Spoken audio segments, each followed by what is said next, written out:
கொண்டிரம்மா. ஆகட்டும் அண்ணா. அம்மணி தங்காய், நாங்கள் போய் ஆட்சி பரிபாலனம் செய்யலாமா? நல்லதண்ணா, மிக்க மகிழ்ச்சி. சென்று வாருங்கள் அண்ணா, வென்று வாருங்கள். அப்படி என்று சொன்ன பிற்பாடு எங்க பொன்னருஞ்சங்கரும் போர்க்கள தன்னன்மார்கள் அந்த வளநாட்டு அரண்மனையில தானே வந்து தங்க கிரீடம் தலையில வைத்து செங்கோல் கைப்பிடித்து அங்க என்ன விதமாண்டாங்க என்ற அண்ணாதி அண்ணர்களே அங்க காகம்பாரகாமே அன்னரிக கரி குருவி நாடாமே அங்க சிட்டு பரகாமே அன்னரிக சிறி குருவி நாடாமே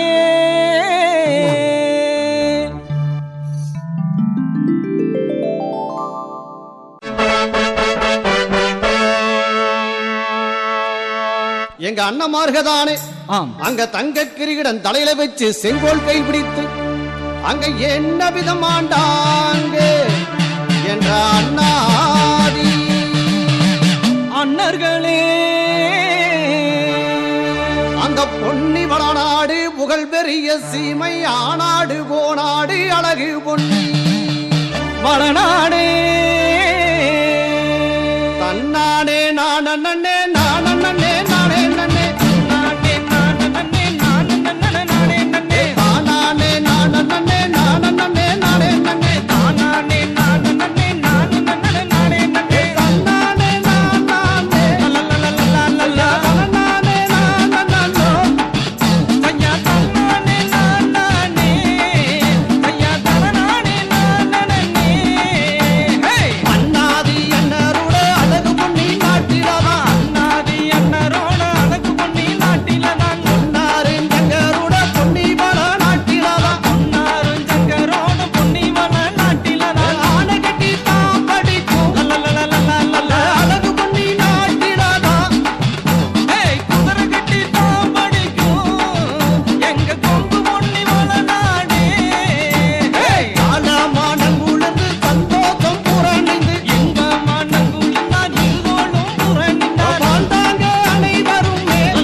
மாசம் ஒரு 3 மழை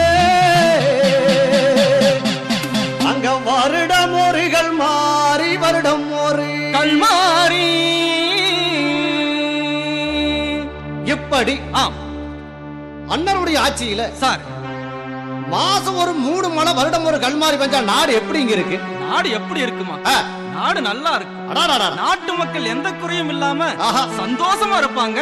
இப்படி அண்ணனுடைய ஆட்சியில சார் அந்த 60 மார் சீமையும் 70 மார் வைரமைந்தானே வெள்ளாமை விளைந்து அந்த நாட்டு மக்கள் அத்தனை பேரும் சந்தோஷமாக சார் அங்க வாழ்ந்துமே வந்தாங்க அந்த பொன்னி நல்ல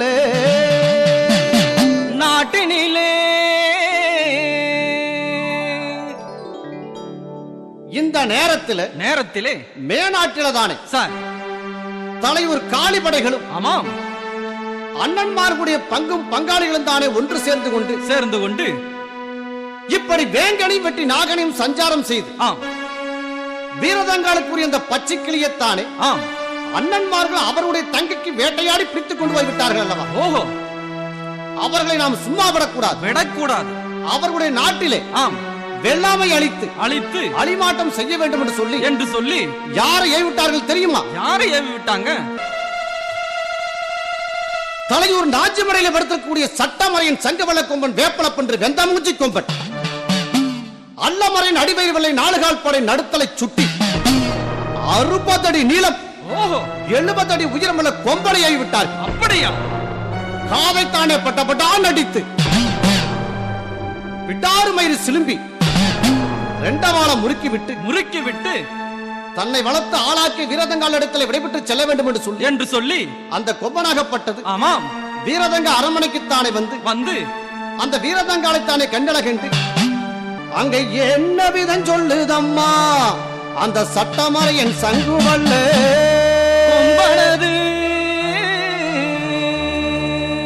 அம்மா வீரதங்கு, அம்மா வீரதங்கு. கொம்பா, என்ன இது? இவ்வளவு ஆவேசத்தோடு எங்கே புறப்பட்டு விட்டாய்? அம்மா வீரதங்கு, உனக்காக வளர்ந்த அந்த பச்சைக்கிளியத்தான அண்ணன்மார்கள் அவர்களுடைய தங்கைக்கு வேட்டையாடி பிடித்துக் கொண்டு போய் விட்டார்கள் அல்லவா? ஆம் கொம்பா, ஆம்.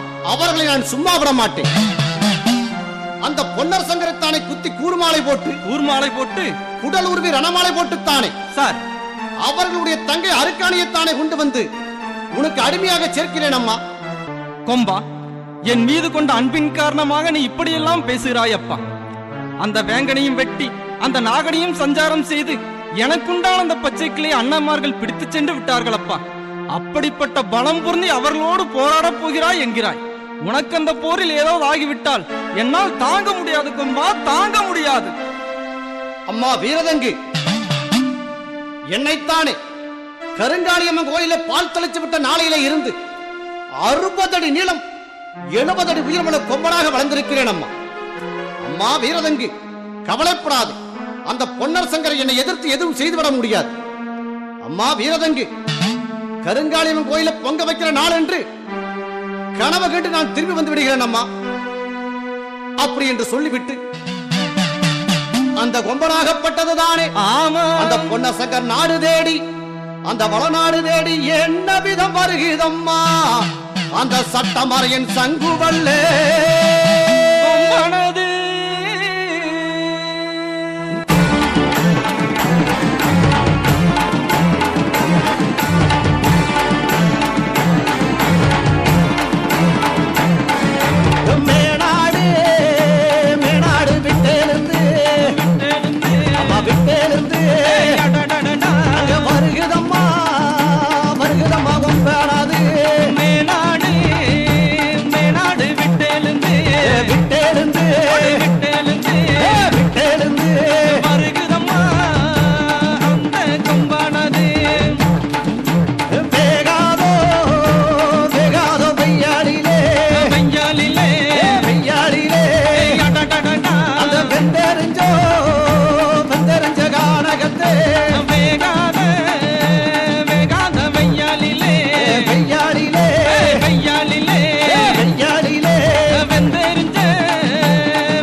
வீரமலைக்காடு தேடி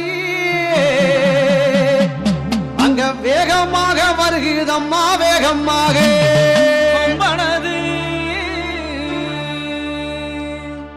அப்படி வார வழியிலங்க கொம்பனுக்கு பசி அதிகமாயி போச்சு. அதுக்குள்ள பசி எடுத்து. ஆமா, கொம்பனுக்கு வீரதங்க அரண்மனையில் எப்படி தீடி போடுவாங்க தெரியுங்களா? எப்படி போடுவாங்க? சும்மா 6 மோடா ராகி நெரிச்சு ஊத்துவாங்க. ஒரு மாசத்துக்கா? ஒரு வேளைக்கு 6 மோடா ராகி. ஆமா, அப்படியே 6 மோடா ராகி நெரிச்சு ஊத்துனாலும் கூட அந்த கொம்ப சார் நல்லா மொடக்குன்னு குடிச்சிட்டு ஆமா சிறு குடல உருகி சார் பெருங்குடல் போட்ட மாதிரி ஒரு ஏப்பம் விட்டா எல்லாம் போயிடும். அப்படிப்பட்ட கொம்ப சார் வந்து 4 நாள் ஆச்சல்ல, நடந்து வேற வருது. அப்படியே திரும்பி பார்த்ததுங்க சார். நல்ல ஈசானி மூல பக்கம் சார் ஆத்து பாசனம். ஓஹோ, பச்சை பசேலி விளைஞ்சு நிக்குது பயிரெல்லாம். ஏனுங்க ஆ. நீங்க சொல்றது பார்த்தா ஆ. இப்ப அந்த கொம்பன் சோழ நாட்டு எல்லையில் நிக்கிற மாதிரி எல்லாம் இருக்கு. ஏனுங்க அந்த கொம்பனுக்கு எங்க தெரிய போகுது இது சோழ நாடு வளநாடுன்னு? ஆமா ஆமா ஆமா ஆ? அத்தனை வெள்ளாமை தானே வந்து திண்டு போட்டு சார். நட ஆத்துல வந்து படுத்து ஆமா தண்ணிய ஒரு உறிஞ்சிச்சு பாருங்க. சார். அத்தனை தண்ணி வயிற்றுக்குள்ள போயிருச்சு கொம்பனுக்கு. ஆத்தனையெல்லாம் வத்தி போச்சு. ஆ? ஆஹா. அந்த கொம்பனுக்கு சார். நல்லா வயிறு புடத்தடி நிக்குது. அடடா. இதுல வேற கொம்பனுக்கு மதி மயக்கம் வேற. ஓஹோ. நல்லா சாப்பிட்ட மயக்கம் இருக்குமல்ல, ஆமா ஆமா. அப்படியே ஆடிட்டே வருது கொம்ப. ஓ சந்தோஷத்துல. ஆ? எப்படி ஆடு தெரியுங்களா? எப்படி ஆடுது? ஒரு காலை தூக்கி வரப்பு மேல வைக்கி, வரப்புல ஒரு காலு, ஒரு காலை தூக்கி வெள்ளாமை காட்டுக்குள்ள வைக்கி, வயல்ல ஒரு காலு, ஒரு காலை தூக்கி வரப்பு மேல வைக்கி, ஒரு காலை தூக்கி சேத்து வயல்ல வைக்கி. அடடா. அப்படியே சோழநாடு முழுவது சார். அந்த கொம்ப ஆமா. அங்க ஆடி விளையாடுதம்மா அந்த சட்டம் மறையஞ்சங்குவல்ல கொம்பனது.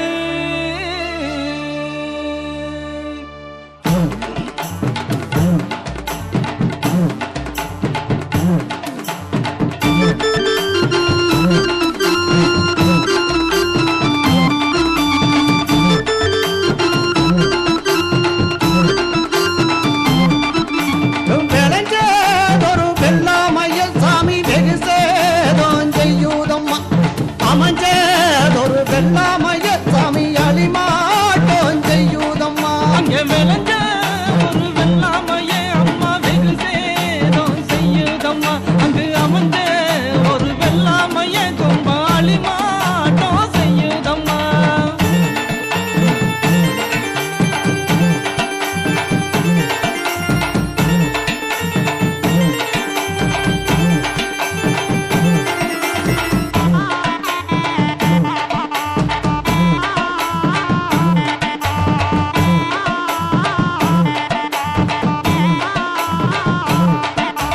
வேகாதோ வெய்யாலில சாமி வெந்தெறிஞ்ச கானகத்தை ஆமா. பல்லு கொடி துள்ளு கொடி சாமி அனலாக வீசுதம்மா.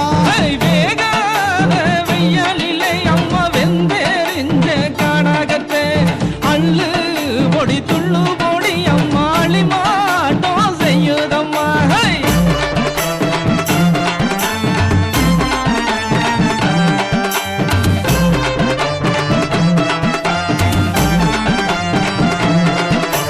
சட்ட நிலம் மறையானது சாமி சங்கி வெள்ள கொம்பானது. ஆமா. வேப்பில பண்ணியது சாமி வெந்த முஞ்சி கொம்பானது. அது சட்ட மறையானது அம்மா சங்கு வெள்ள கொம்பானது. வேப்பில கொம்பானது அம்மா வெந்த மூஞ்சி கொம்பானது.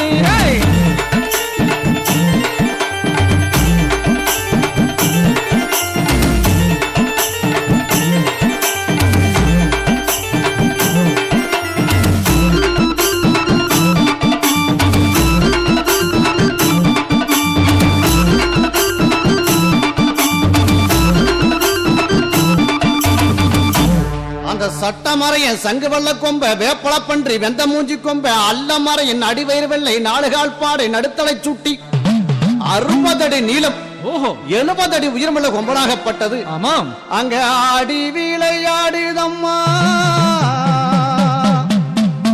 அந்த சட்டம் மறையன் சங்கு வெள்ள கொம்பனது. இந்த நேரத்தில் ஆமாம் சோழ நாட்டு மக்கள் அத்தனை பேரும் தானே ஆமாம்.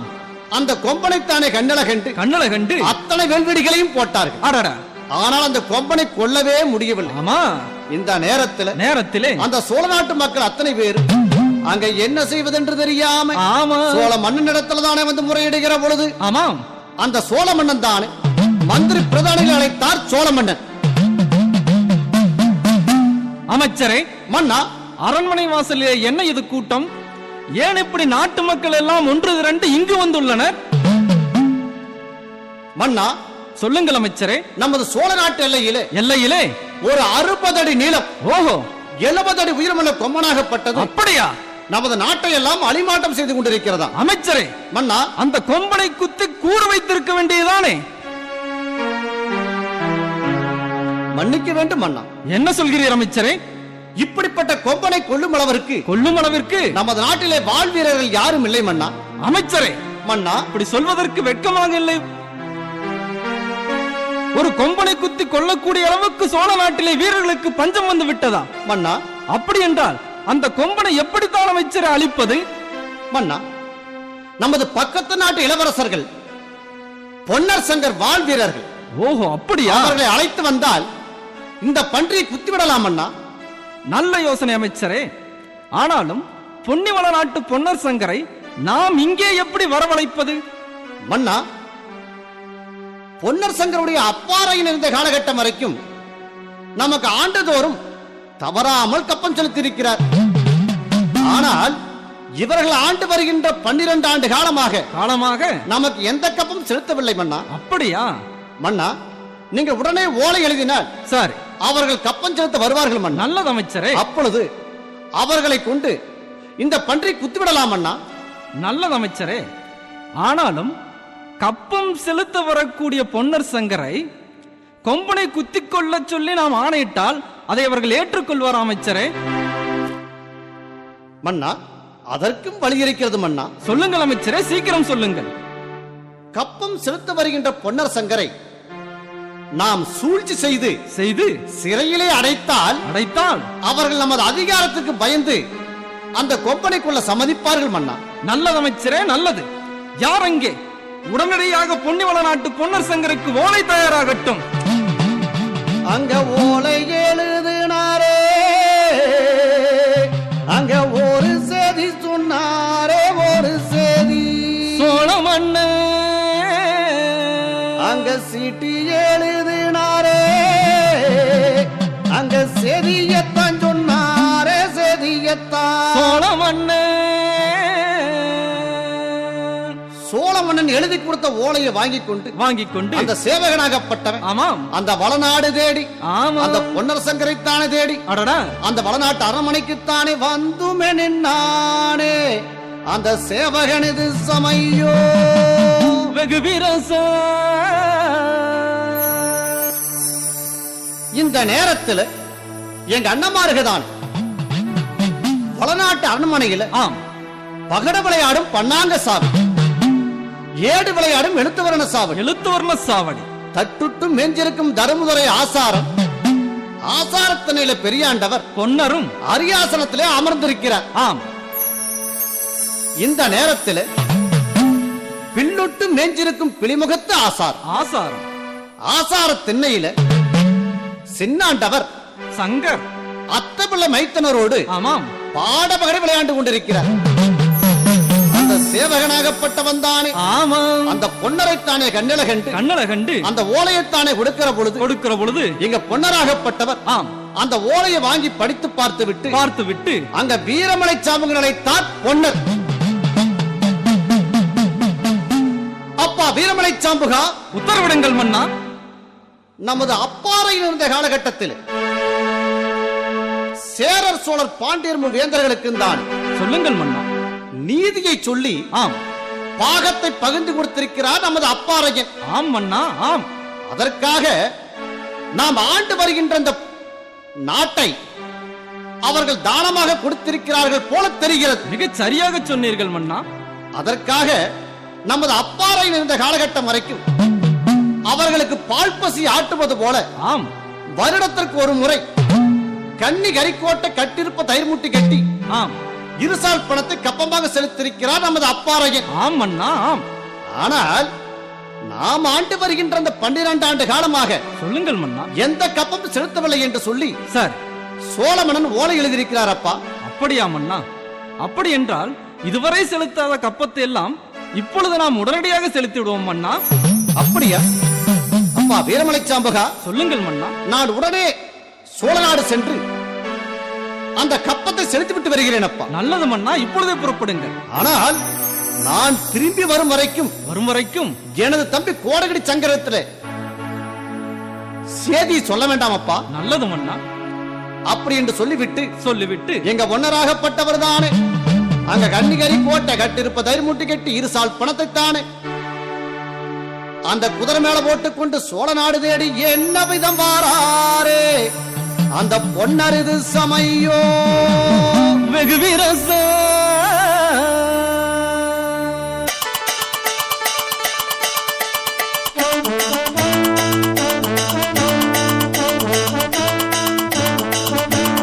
ஏறு நாரசாமி என் குதிரை மேல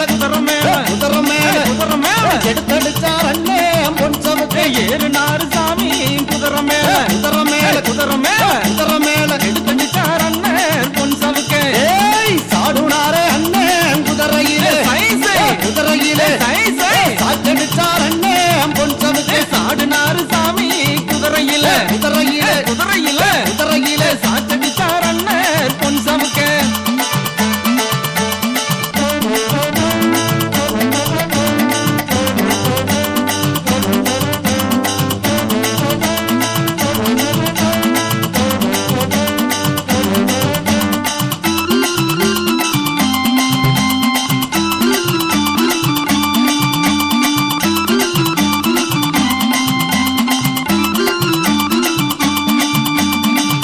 நல்ல குதிரை கடருதங்கே ஆமா கருமலைய குதிரை தாண்டுதங்கே கல்ல நல்ல குதிரை கடறுதங்கே கடருதங்கே கருமலைய குதிரை தாண்டுதங்கே உள்ள நல்ல குதிரை முதிக்குதங்கே ஆமா கருமலைய குதிரை தாண்டுதங்கே உள்ள நல்ல குதிரை முதிக்குதங்கே முதிக்குதங்கே முழுமலைய குதிரை தாண்டுதங்கே மணப்பாறை